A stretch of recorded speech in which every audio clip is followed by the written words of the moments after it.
Hey, this is Diane. Welcome to Class Disrupted Season 7, where Michael and I are looking at the world of education through the lens of AI and purposely starting really big. In this episode of the podcast, we zoomed way out into an entirely different field, healthcare. I love doing that because often I find that I can see education so much more clearly when I contrast it with similar fields like healthcare, as certainly my number one choice. To this end, we had a fascinating conversation with Dr. Tom Lee, the founder of One Medical and Galileo Health, about the impacts of AI on his world and the potential parallels in education. There were a few things that struck me that I think might interest you. The first is systems. Tom is trying to change the healthcare system, literally, and he thinks in systems. In our conversation, we talked a lot about how AI might be able to accelerate system change for good. And in my experience, most of the conversations around the impact of AI in education is focused on student, teacher, classroom level, which is obviously imperative. And the system itself will have an outsized impact on the individual experience. And so it's critical for us to be talking about that big system. And I think Tom helps us do that. He's also an innovator and an entrepreneur, and he's driven to transform a system he feels isn't serving people well. And I personally find his story very inspiring and parallel in many ways to the paths that so many great educators have taken, are taking, or may want to take. And I think they'll find Tom an inspiring character in that. And then finally, I'm drawn to the connection between healthcare and education. I mean, let's be honest, as educators, we can't be effective if people aren't healthy. And we have a ton of evidence that people are more healthy when they're educated. And I just found our conversation to be a bit of an invitation to think about how we hold a holistic view of what it means to have the privilege and responsibility of developing and caring for humans, especially in this age of AI. So with that, I hope you enjoy it.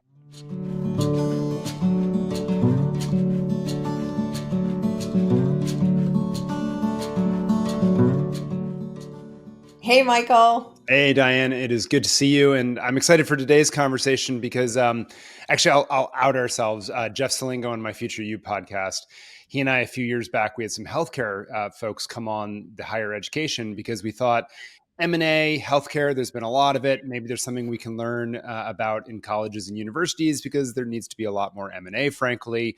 And we're like, they're analogous sectors. And then by the end of the conversation, we're like, wow. That's why colleges and universities have like no M&A. They're completely not analogous in the way we thought that they were. So I love conversations where we get to stretch our bounds and learn more. And I think today's might do just that for us. Well, that is my hope and my thinking, and my personal experience. So I'm really excited today, Michael, to have Tom Lee joining us. And I will out myself and say that the conversations I have with Tom really do illuminate things in education for me. And so I was so grateful when he agreed to come on the podcast. He's not our typical guest because he's actually a physician and an entrepreneur who has built multiple ventures that sit at the intersection of tech, care delivery, and system redesign. He co-founded Epocrates, one of the earliest and most widely used mobile reference tools for clinicians. He then founded One Medical, which is a tech-enabled primary care network. And he's currently the founder and leader of Galileo, which is a value-oriented technology-powered multi-specialty care model. And it's designed to improve quality, lower costs, and expand access across populations. We're going to get into all of that. I will also say just Tom is quite an amazing consumer of education. He's got a BA from Yale, an MD from University of Washington, an MBA from Stanford, and completed his training to become board certified as an internist at Harvard's Brigham and Women's Hospital. And while all of that is super impressive, what I love about Tom is how he thinks about healthcare. the clarity of his vision and the mission that I think he lives his life by. And so every time we talk, I learn something. Tom, I'm really excited to learn more today. Thank you for joining us. Yeah, no, it's great to be on and great to connect here together. I feel like we always have great conversations, and it's exciting to share them with a broader audience and see where the worlds meet. I was exactly thinking that as you're reading my bio. I'm like, I'm unrelated to the industry per se, but I'm a very avid consumer unintentionally. I think my parents would say overeducated, but yes, I am happy to be here. So thanks for having That's awesome. me. um, Tom, I found this quote that's attributed to you that really resonated with me, and I thought we'd start here. And the quote is, as a young physician in training, I was like, I don't want to practice in any of these broken models. I had worked in almost every environment, but the care model just didn't make any sense. And when I read that, it literally is how I felt as a young teacher. And so maybe let's just start there. How would you describe the problem when you were at that point, and what did you perceive as broken? And we'll get into how that then creates your journey forward. Yeah, it's interesting as I think about it. I've always felt like, education and healthcare have these kind of parallel paths because, at some level, they're so important to humanity and society that we go into it with this belief and vision that we want to serve other humans. And I think as practitioners, that's what you do as a young clinician. You want to help other people. So you enter this process. And then as you get closer to the tail end of the process, you're like, wow, I don't really get to shape much of this process. I am really just a cog in the machinery Mm. doing whatever I'm supposed to be doing. And to me, it was the antithesis of delivering personalized, individualized care as a clinician, the way I wanted to do it in the personality style that I thought my patients would want. And so I think I just started to realize that there is some other force driving this that's beyond, I grew up as an academic, clinician. I didn't really understand how the world worked. But as I started to peel the layers away, I'm like, oh, that's why we have this system and why it doesn't work for patients and providers. So it's similar. Yeah. Yeah, literally what I would do as a teacher, I'd think, oh, why are we doing this way? This doesn't seem to be good for kids or teens. Maybe we just don't know a better way. I was very naive back then. It started to build my early thinking on critical thinking. And before, I was just a good student. I was just jumping through hoops that people said I had to jump through, and I was just good at jumping through hoops. And then, as I started to ask senior leaders and people who I thought knew the answers, why are we doing it this way? And nobody could answer. Then I'm like, oh man, I think we're just going to have to start to discover on our own. And that, for me, has been the unlock. And the joy that I have through entrepreneurship is you're actually learning what's actually happening and how to reshape it differently. So to me, it's the extension of the clinical process, but at a more macro level. Interesting. So tell us about a little bit about the journey and these three big sort of entrepreneurial ventures. You start with Hippocrates, which is not a full system changer, but what were you trying to do there, and how was that the beginning and kind of your first foray into into rethinking? Yeah, I mean, I'm not the classic entrepreneur or business person, right? I was mission first, and entrepreneurship was a means to the mission.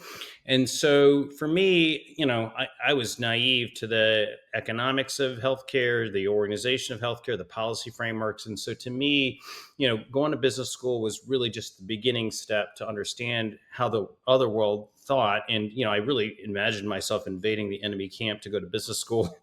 um, and then I realized, oh man, they're not, Darth overly Vader. focused on, yeah, they're not all predatory. They actually do have heart and soul, and some have missions that are similar to mine. So I was pleasantly surprised. And then once I started to understand that I needed to just do the work. There was a well-known professor at Stanford who said, you just got to do it. Like, there's no real book you can read about startups. You just kind of have to do it. And so through happenstance, a couple friends and I, out of business school, started Hippocrates. That was really just a starter company. up until prior work, I had delivered pizzas and worked in a lab. So I just didn't really have a credible managerial experience set. And so Hippocrates was my training wheels on, do I have what it takes to actually build a company? And then once I saw how the world worked, I'm like, oh, this is common sense. It's math, it's humans, it's structures. And that gave me the confidence to start what I ultimately went to business school for, which is One Medical. And Galileo is the extension of that. So it's kind of the redesign of services has been my primary arc. And Hippocrates was kind of a fun company with a couple friends just to validate that I could, be credible in the business world. Yeah, that's awesome. That's awesome. Let's talk about One Medical because in my mind, I don't know, maybe this is oversimplification, but it almost feels to me like it's like the charter school of the medical world, right? Like in K-12, we have these incumbent school districts and systems, and everything is sort of in one system. And then charter schools come in and they say, well, we can do this differently and, hold us accountable to outcomes, but let us do it differently. It feels like that's kind of what medical was. Tell us about like, So I haven't really thought about it in that analog sense, but you're right in the sense that, you know, as quote unquote innovative as One Medical was perceived, it really was the basic chassis, but with a nicer front end, a nicer experience, a more modern experience, and some better elements. But it was still working on the general chassis of healthcare, which is an office based visit, a one on one exam room with a provider, and a lot of human elements with a lot of front end. Experience outside. So we, took a lot from restaurant and hospitality, kind of merged that into a hospitality oriented model, but the clinical care model was pretty much the same. It was just human to human, and so I think that's a great analog because it wasn't, quote unquote, as transformative as could have been, but it was a first start. Because to me, the biggest challenge to One Medical and in general any innovation in these spaces is because they're so constrained, right?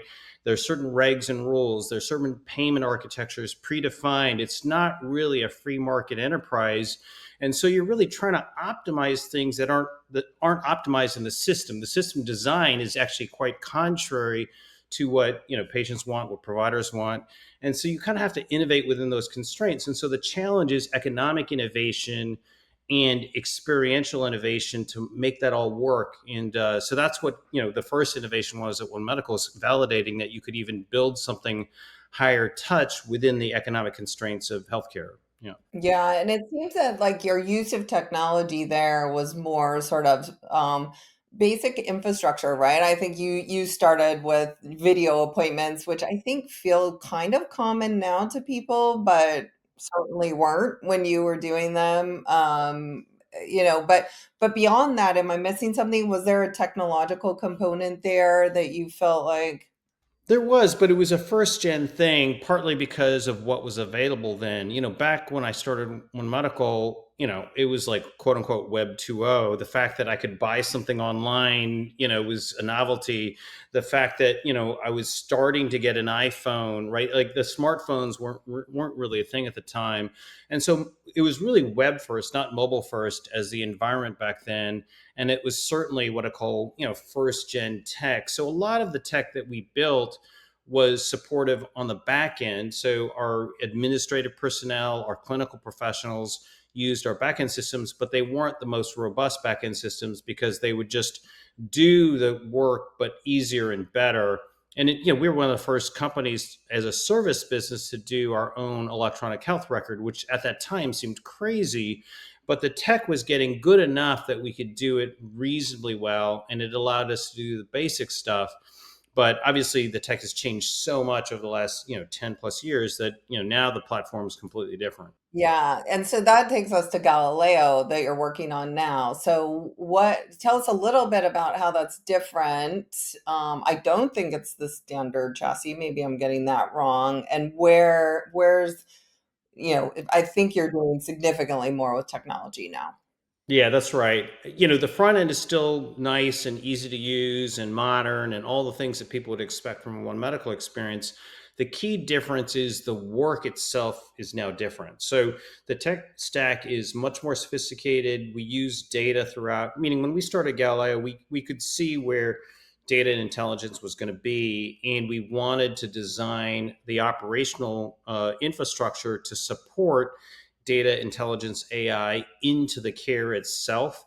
And so rather than layering it on of a traditional model or one medical model, we wanted to bake it in to the Galileo model from the beginning. And so a lot of our process architectures, a lot of our data hierarchies and thoughts around, truth were being formed there so that we could then leverage how data intelligence and AI would then augment what humans could do. We always felt like humans and tech should be in the loop in a, still to be discovered frontier on what should be delivered to patients, right? Because you still have this Hippocratic oath and this commitment to the human as a person to person, but you have all this amazing technology that either augments and replaces some human elements of care. And so the real question is, how do you bring that into the fold naturally and somehow maintain the integrity of what's actually being delivered? Because unbridled, who's to judge, right? And we see this already today, right? And so the whole framework was around clinical reengineering. How do we bake that in and then put it into a structure that's harnessed so we can take advantage of it, but not be, what I'll call subject to it? Yeah. Yeah. Can you give us like one just concrete example of how this plays out in actual care or in the clinic or among, doctor and patient? Well, there's a spectrum from basic to more sophisticated elements that we do on our care platform. So, to a patient, it feels seamless. I'm getting best in class, whatever care. We think of primary care as any knowledge based situation that can be addressed virtually, but we also do some home based care as well. But whatever that first level of care is, make sure that it's excellent. And so, there's a range from simple to complex, what I call unidimensional to multidimensional type of dimensions to decision making. And so what we've got are some basic algorithms that collect information that suggest treatment plans that are based on human based editorial processes that allow us to have conviction that everything is delivered at a minimum standard of care. And then we have different layers of intelligence all the way up into classic LLMs and AI that start to then really augment the intelligence of what a human clinician could do. And so what we're trying to do is figure out which tooling in what scenarios should we be using different elements to then augment what happens to the individual with a human experience. Like that's the other thing that we're trying to do is, you can talk all you want about the fidelity of the knowledge being the most accurate, but unless there's trust in the content, in the person who's telling me this, still, when people talk about AI, there still is human to human friction on what actually happens in society. And so how that gets translated is really critical as well. So we kind of look at all of those dimensions to kind of bake it into a unified care experience. So, Tom, there's several things there that you've said that are interesting that I think we're going to want to dig into. One of them is also like the categorization of a simple, I assume that means like an acute problem that can be solved point of care versus a complex one that maybe requires behavior changes and all sorts of other parts of lifestyle. But before we go there, and before we dig into the AI piece specifically, I suspect our audience is like, why'd you bring him on? Well, because AI is a huge part of this story. Um, the other analog, though, that shapes how AI is used that you mentioned is the regulatory framework in terms of dictating what is and isn't possible. The reimbursement model, right, continues to focus around what many have called sick care, treating symptoms, right, as opposed to incentivizing health and wellness.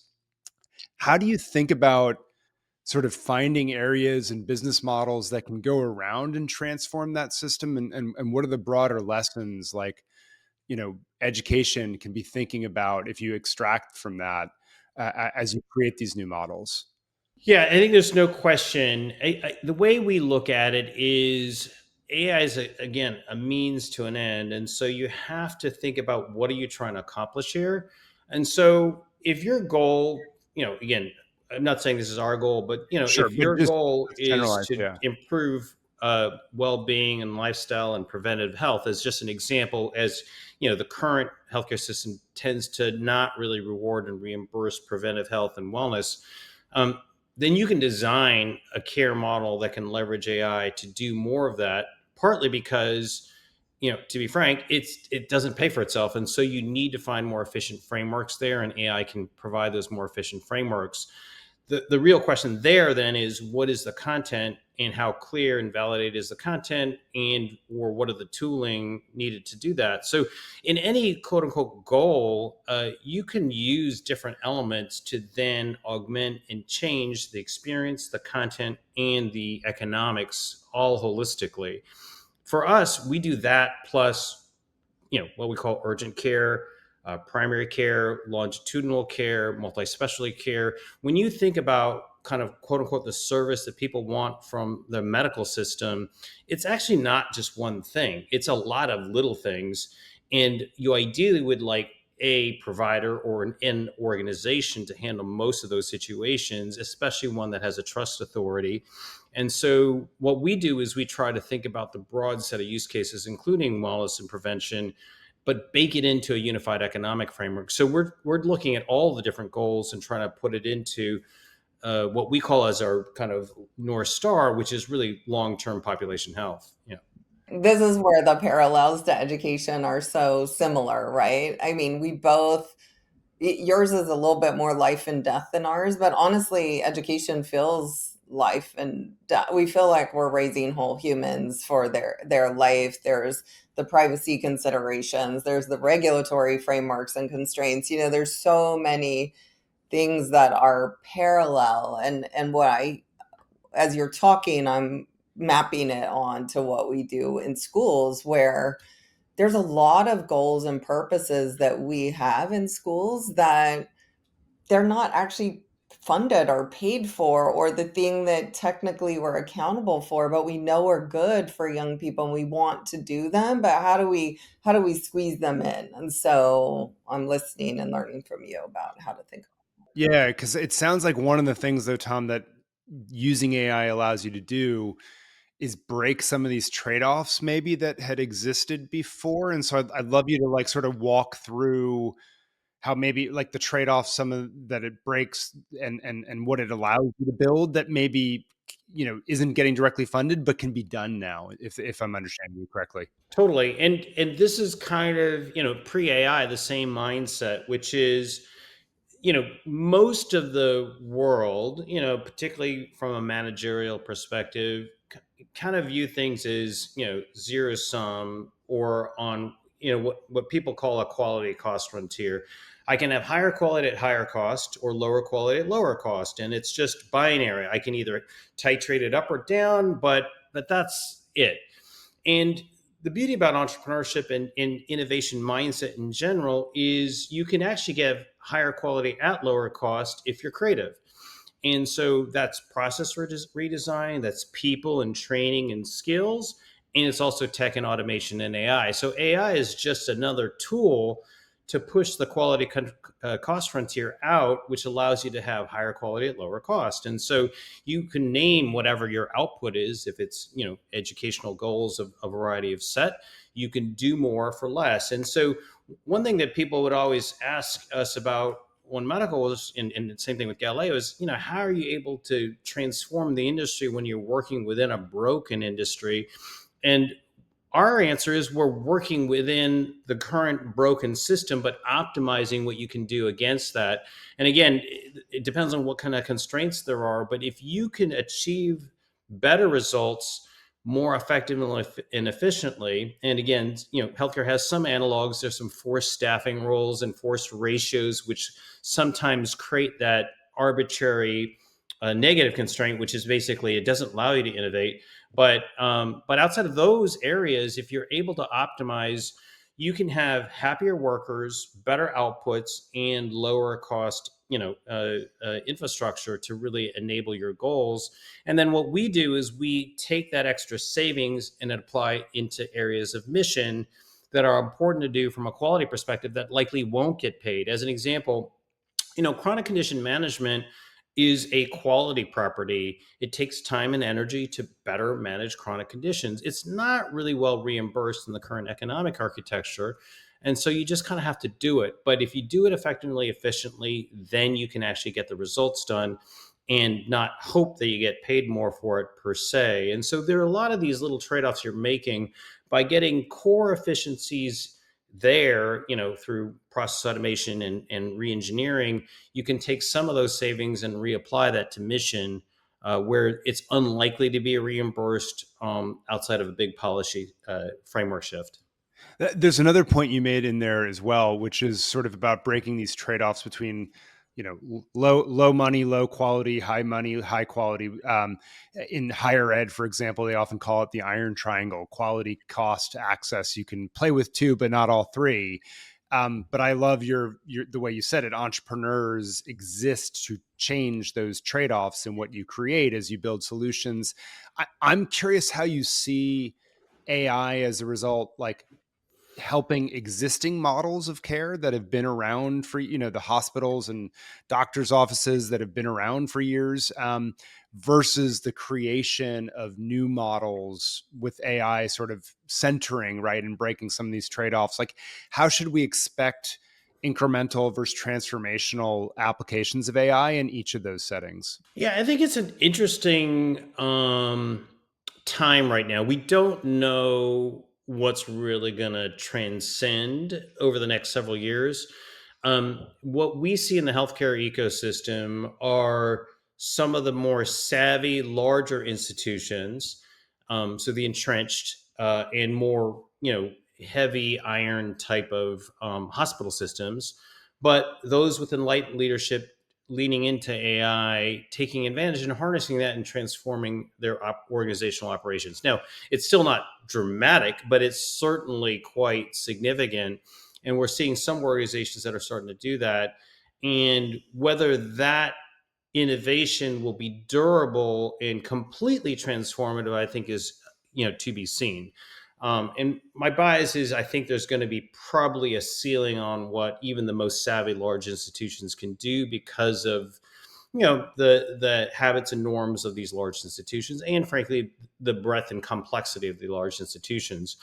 When you look at de novo innovators, they almost have the opposite challenge and problem, which is there's no structure. And so how do you build something out of nothing? And in today's AI first models, there are AI first, clinicians out there today.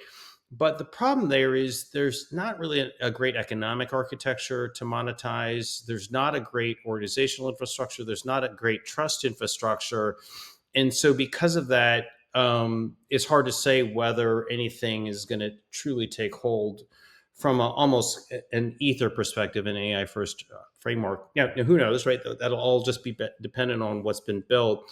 Our bias is there's some probably middle ground where there's some kind of lightly structured organization that's already available that can harness some of the tooling of AI and everything else, that'll find that good middle ground to really harness and scale quickly. But who knows, right? But I think that's the question right now, is not really over the next year or two. I think everybody's going to take advantage at some incremental level over the next year or two. The real issue is what thing becomes transformative from an experience, outcomes, and cost basis. Yeah. So fascinating. I'm just going to keep narrating some of the parallels that I'm noticing a little bit here. Like, I think we've seen big, large school districts jump in and they have resources and they're building tools and they're embracing AI. We've seen incumbent big publishers in the curriculum space, like really. And then we've got these little, entrepreneur startups who are truly trying to like redesign the model of school. And so it's just an interesting parallel. I also appreciate we've had a really hard time getting people to really think systemically in the way that you do around change. And so this has been super exciting and enlightening. And where most people in education are talking is like literally down at the student level. And I know you run that whole entire ladder. And so we had such a fascinating conversation where I was asking you, well, like, what does it look like with a patient and like, what are you running into? And maybe you can tell the story, but I think people should know, like, you're a classically trained doctor in that, and you'll describe it better. Like you were trained to actually like physically examine people to understand what's going on. And that's like an art in a way that many teachers are trained in the art of teaching. And maybe we shouldn't really be doing that very often anymore. And so can you kind of talk about that tension and how that plays out and what people, yeah, yeah. It's probably just luck in terms of when I was born, right? But I was born between the analog and digital transformation. And similarly in healthcare, the dying art of the physical exam into what we call the digital exam increasingly so. But, when I did my medical training in Seattle, I trained with some of the best in the best, like people who had learned the art and, they could, smell you from, half the room away and know what your diagnosis was, or they would go into your garbage and know exactly if you were compliant with your, dietary intake. And they could measure the size of your spleen, as good as an ultrasound does today. So these are really master craftsmen at their work. And I just did my medical school with them and I got halfway good, but nowhere near their level of expertise. And so, the reality when you start to step back from that, because that was the dogma, is you would never see a patient without having physically examined them, listen to the lungs. And you can't even listen to the lungs through the shirt. You have to take the shirt off completely if you really want to listen to the lungs. So that was the type of training I had. And then, the further down you go, you realize that the data and the the operating characteristics are so much more variable that when you really step back at it, unfortunately, and I think most clinicians would agree today, even some of the diehard physical tactile folks would say, yeah, it's a lost art, meaning it's hard to really get the training to that level. B, the science is just not supportive of it at a level that warrants its practice.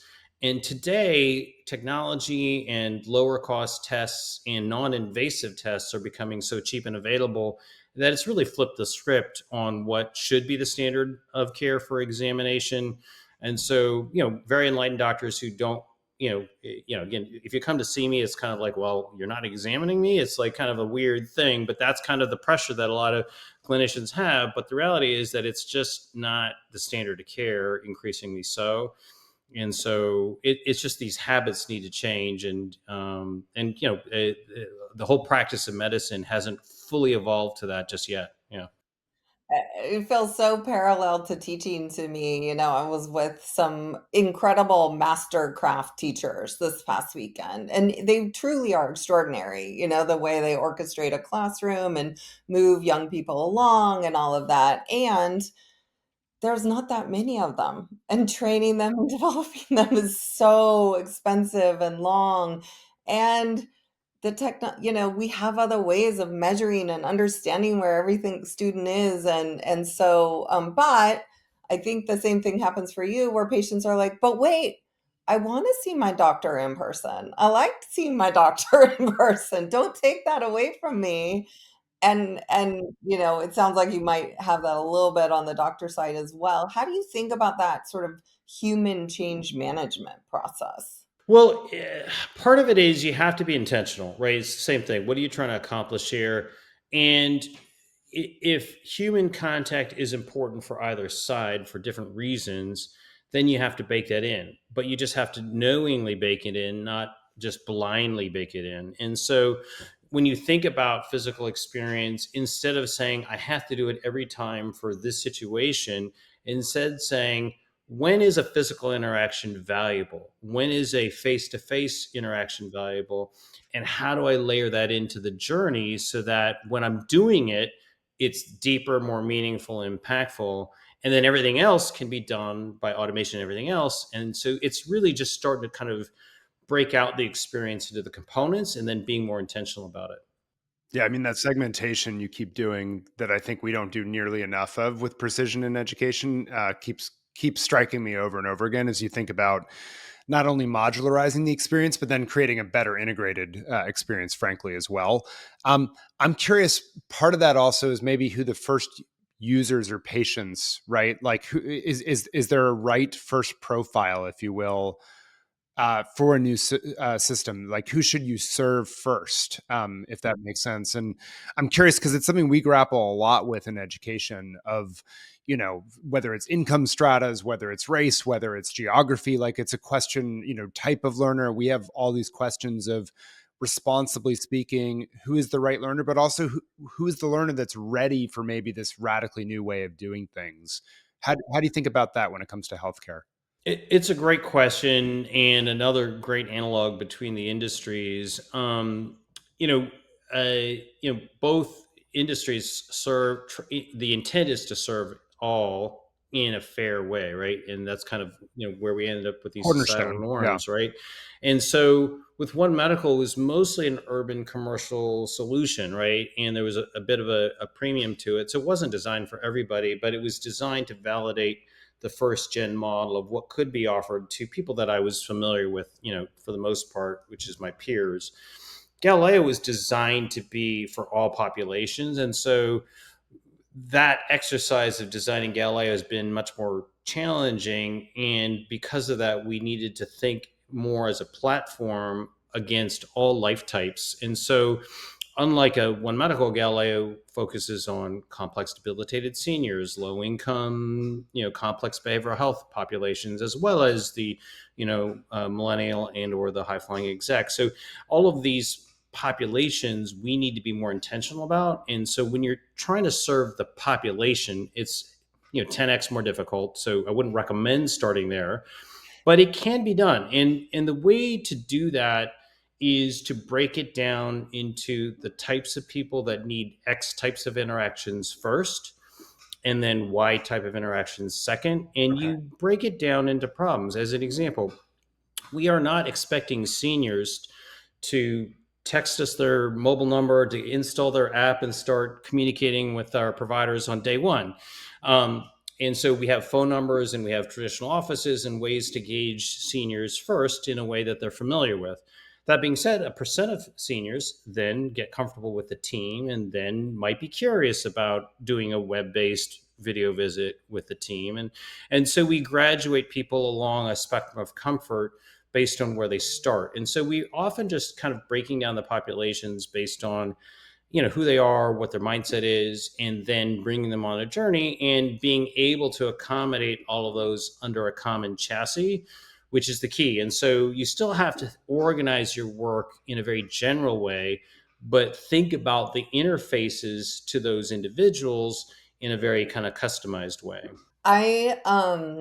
I want to shift into a little bit of what's inspiring you right now, Tom? Like, where are you seeing the application of technology and the advancements in AI, and like what can we be hopeful about? What's actually like real and hopeful that you're seeing? I know this is against being an entrepreneur, but I'm just like, I'm the more cynical person. And I, I must say that there are very few glimmers of hope that I see in general in the media world, right? Because it's just so hard to cut through the noise of what you see out there today. And so part of me is so, somewhat dejected or saddened by just kind of the degenerate world that we're falling into as everything gets micronized and fractionated and digested and commoditized. And so to me, there's that natural force of,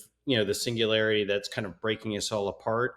That to me is hard to ignore. It's just such a pervasive force, and it's not necessarily malicious. It's just kind of evolution at scale here for us. And so that's kind of I think the disheartening theme or overtone for most of my psyche as I just go through life. And then, especially over the last few years, but I think the positive side are the human to human interactions. Like, we don't talk about politics. We don't get into all this, crazy stuff. It's like we can have a normal conversation about a football game or fruit or whatever. And to me, like, I just wish we could somehow tune out this noisy ecosystem and just go back to human. So I'm hopeful that we're all just going to eventually get sick of sugar, and it's like the same thing. You have too much sugar. Maybe I'm just going to go back to veggies at some point. But at some point, I'm hopeful that we'll just go into physical human experience and just kind of turn off the tube. Are you seeing places where, I mean, you sort of alluded to this, where maybe the use of AI makes it structurally and financially viable to have better human to human contact in Yeah.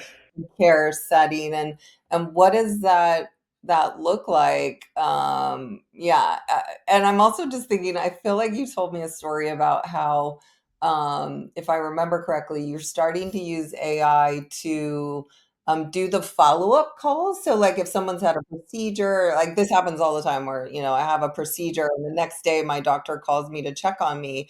Those are not really good experiences, right? Like the doctor's having to call at night. I'm busy. Like it's kind of weird and forced. And it's like, okay, yeah, I'm good. Okay, bye. And I think you might be using AI for that and getting some real Yeah. positive results. Yeah. Well, So exactly. tell I mean, me. it's part of what we talked about, right? Just stitching together an experience with intent, and everybody benefits. And so there's, let's take the concept of a follow up call.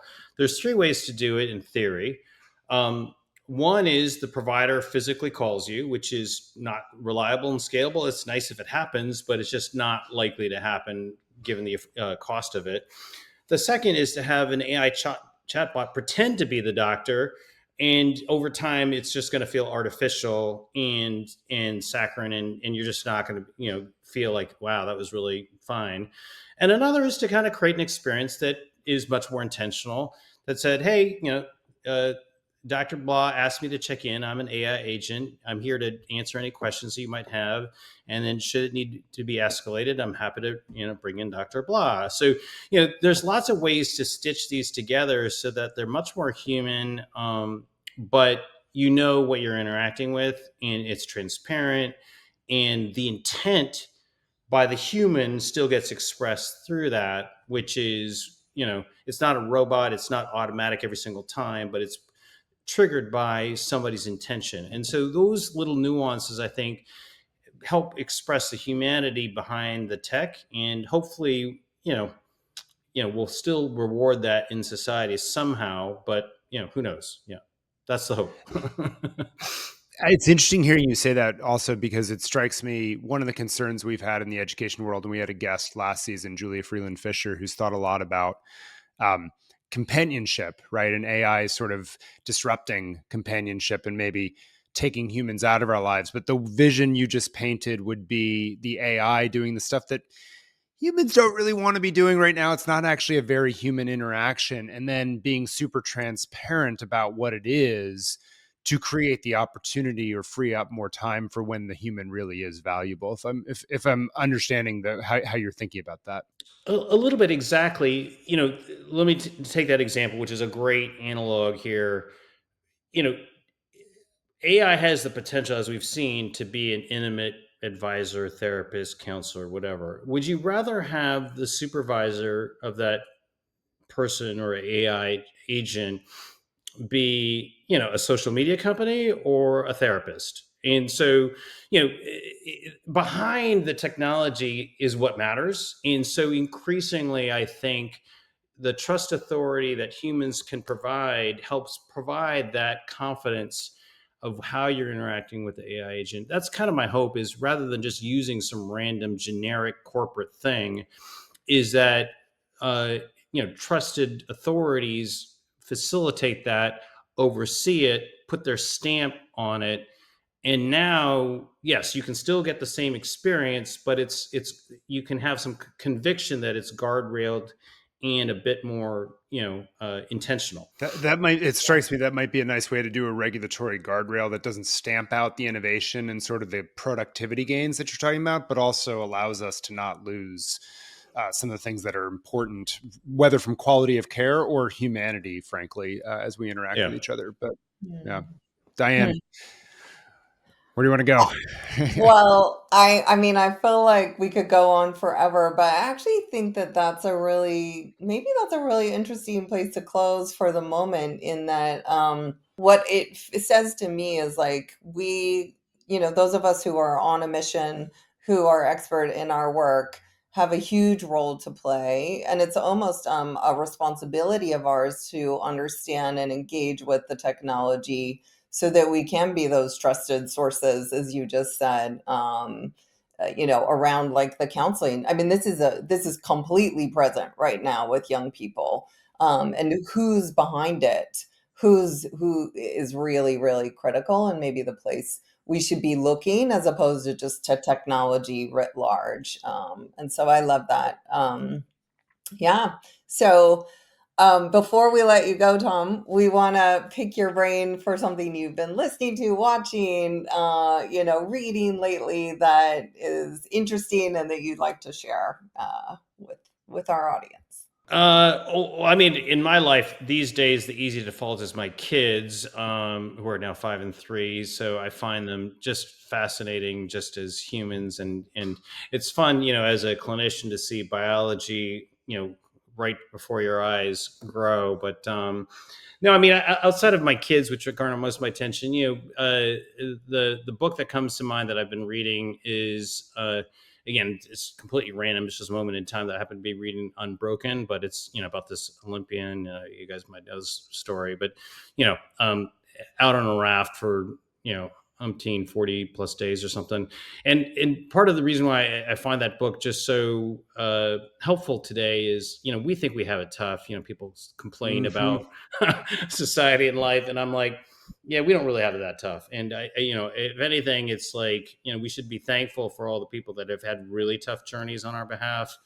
And so for me, it's like, it's inspiring to be able to kind of, continue to work hard and try to impact society for the positive. Yeah, that's I love awesome. that one.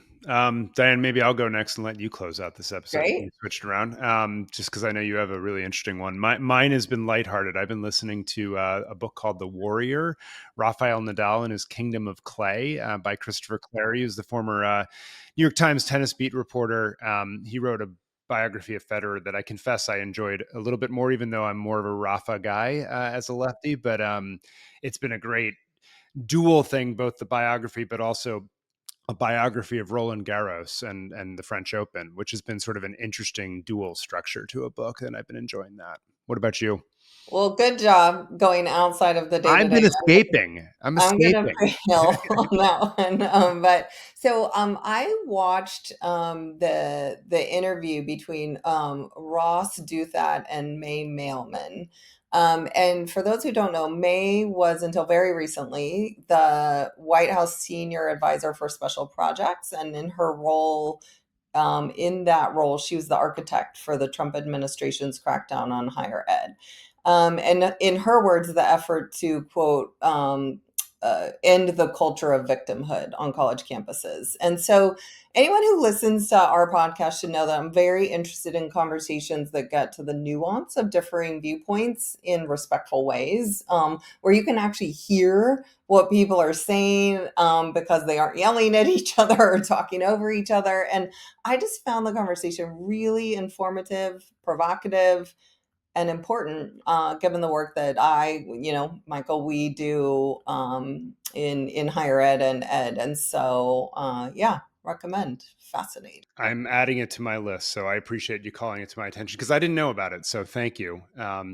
Tom, huge thanks again for joining us. We're going to link to Galileo for folks to check it out. And we just really appreciate your insights today. And for all of you listening, as always, keep the comments and questions coming. It does shape what we have on tap for this season and Diane and my evolving thinking. So just huge thanks as always. And we'll see you next time on Class Disrupted.